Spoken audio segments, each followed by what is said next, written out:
Hello everyone, welcome back to my channel flavours and recipes. ఈరోజు ఒక sweet recipe చూపించబోతున్నాను.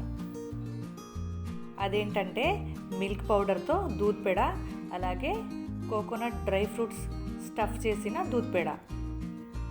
ఈ రెసిపీ తక్కువ ఖర్చుతో ఇన్స్టెంట్గా ఇంట్లో అవైలబుల్ ఉన్న ఇంగ్రీడియంట్స్తో చేసుకోవచ్చు.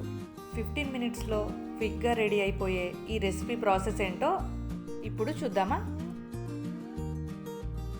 1 కప్పు మిల్క్ పౌడర్కి 1/2 కప్ షుగర్ వేసుకోవాలి. అలాగే 1/2 కప్ కాచి చల్లార్చుకున్న పాలు వేసి ఉండలు లేకుండా ఇలా కలుపుకోవాలి.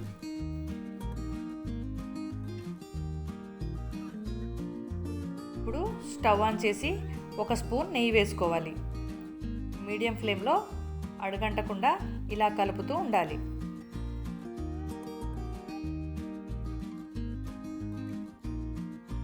కొద్దిగా యాలకుల పొడి వేసి కలుపుకోవాలి.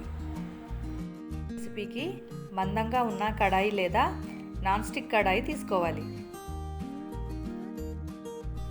ఇలా కడాయికి అంటుకోకుండా దగ్గర పడ్డాక స్టవ్ ఆఫ్ చేసుకోవాలి.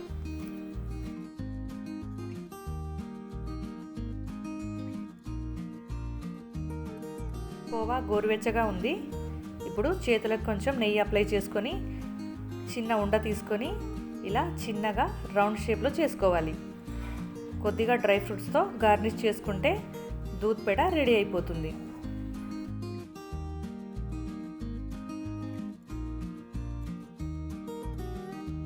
స్టఫ్డ్ దూద్ పేడ చేసుకోవడానికి 4 స్పూన్స్ ఎండు కొబ్బరి పొడి, 6 spoons sugar powder, dry fruits కొన్ని. మీ దగ్గర ఏ డ్రై ఫ్రూట్స్ ఉన్నాయో వాటిని వేసుకోండి, లేదంటే స్కిప్ చేయండి. కోవా 1 స్పూన్, మనం ముందుగా ప్రిపేర్ చేసుకున్నాం కదా అది 1 స్పూన్ వేసుకోవాలి. 2 స్పూన్స్ పాలు, కుంకుమ పువ్వు ఆప్షనల్. ఇవన్నీ వేసి కలుపుకొని చిన్న చిన్న ఉండలు రెడీ చేసుకోవాలి. స్టఫ్డ్ దూద్ పేడకి ఇలా కొంచెం ఎక్కువ కోవా తీసుకొని డ్రై ఫ్రూట్ కోకోనట్ లడ్డు చేసుకున్నాం కదా ఇలా కవర్ చేస్తూ లడ్డూలా చుట్టుకోవాలి. పైన కొద్దిగా చాప్ చేసుకున్న డ్రై ఫ్రూట్స్ కుంకుమ పువ్వుతో గార్నిష్ చేసుకుంటే స్టఫ్డ్ కోకోనట్ డ్రై ఫ్రూట్ దూద్ పేడ రెడీ అయిపోతుంది. ఈ రెసిపీని మీరు కూడా ఒకసారి ట్రై చేయండి, తప్పకుండా నచ్చుతుంది. ఇంకో మంచి రెసిపీతో మళ్ళీ కలుద్దాం. Thanks for watching.